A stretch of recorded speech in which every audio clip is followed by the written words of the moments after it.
Good morning, boys. Today we'll be starting off with a new chapter, Introduction to Windows 7. So before we start off with this chapter, please look at this image carefully.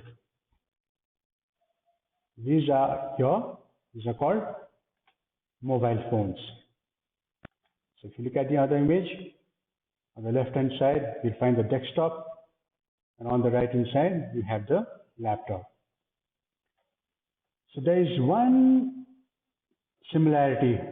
common similarity between these images, these devices. So that is the operating system.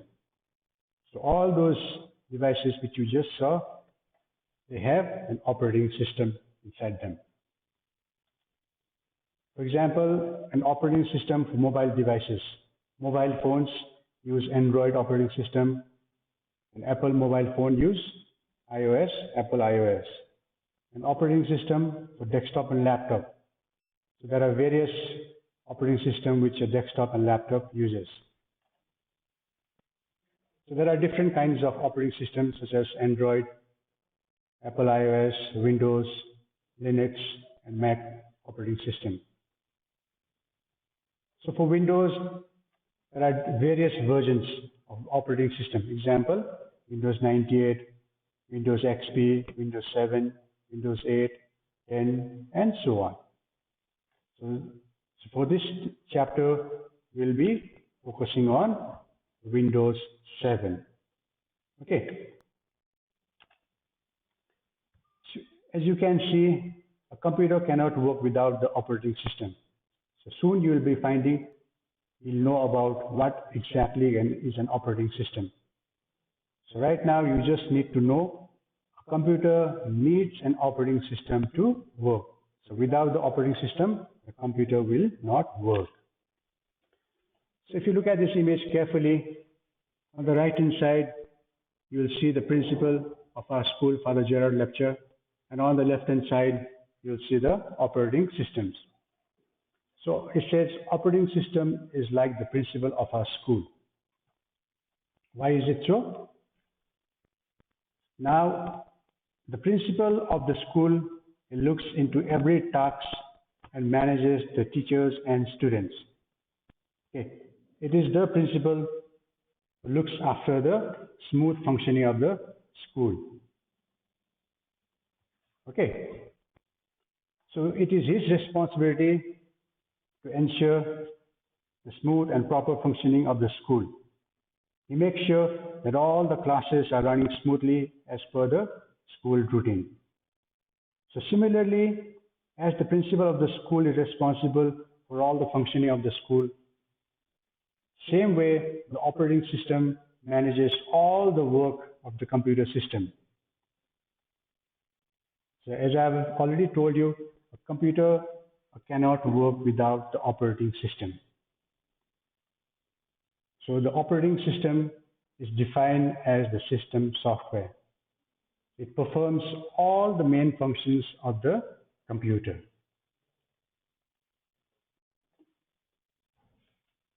Okay, so here we learn about what is an operating system. It says an operating system is a special program that makes a computer work. So without the operating system, the computer will not work. An operating system is a must for every computer. It manages all the work of the computer system. A computer cannot work without the operating system. So it is an interface between the computer user and the computer hardware.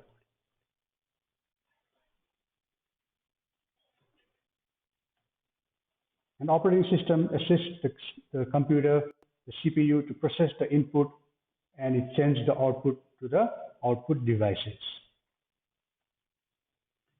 So if you look at this image carefully, the operating system is managing all the system, all the work which is there in the computer. It manages the application, it manages the monitor, the keyboard, the mouse, the printer, the hard drive, everything the operating system manages.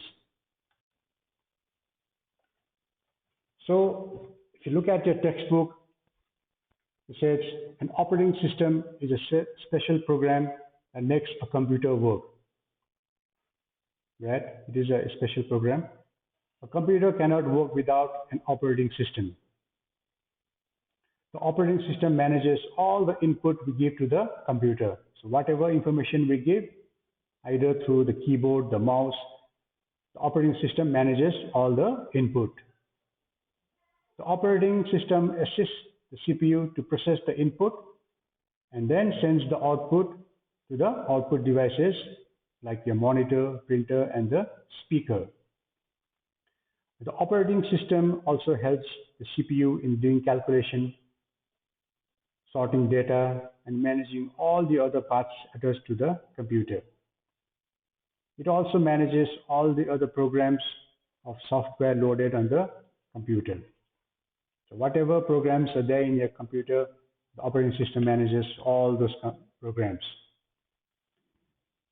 So one special information, Windows is an operating system which was developed by Microsoft Corporation for use of personal computers such as desktops and laptops. So other common examples are Linux and Android, commonly used in smartphones. So when you talk about Linux, if you go back to our school, you must have seen those smart boards in your class. So those smart boards which are there in your classroom, those smart boards run on Linux operating system. And the computers which you see in the computer lab, the office, those are all running on Windows 7 or Windows 10. So this is the difference between Windows and Linux. So next topic will be graphical user interface. So as you all know, the computer is an electronic device. So we cannot directly interact with the computer and the hardware devices attached to the computers. So to communicate with the computer, we need an interface to give commands to operate the software and the hardware devices. So we need to communicate with the computer. We need to tell the computer to do this task, to open this, to close this. So those commands, to communicate, those commands are given through interface. What's that? Interface. So in a computer system, if you want to do any touch, then we have to select the required options using menus or the icons. So in Windows 7, you'll find various icons. Okay. So in the next video, I'll be showing you how the menu works, the different icons, what happens when you click on the icon. So those things I'll be dealing with in the next video. So these menus and icons are the medium of communication between the computer and the user. So with the help of these menus and icons, we can interact with the computer. So these are called interface. These menus and icons are called your interface, through which we can communicate with the computer. So in simple words, we can say that interface is the method of providing input to the computer. So this is an interface of the desktop, the Windows 7. We're talking about Windows 7. This is the interface. So if you look, these are called the graphical user interface. This whole thing you see, this is graphical user interface. So on the left hand side, you see this black rectangular box. These are called your icons. So as I have told you, we'll be dealing with icons in the next video. So if you look at the textbook, it says graphical user interface. Windows 7 uses a lot of pictures to help us work on the computer easily. So these small icons, this is what they are talking about. Windows 7 uses a lot of pictures to help us work on the computer easily. This is why it is known as graphical user interface. Since the graphical user interface uses graphics or pictures to help the user work on the computer, it is known as user-friendly operating system.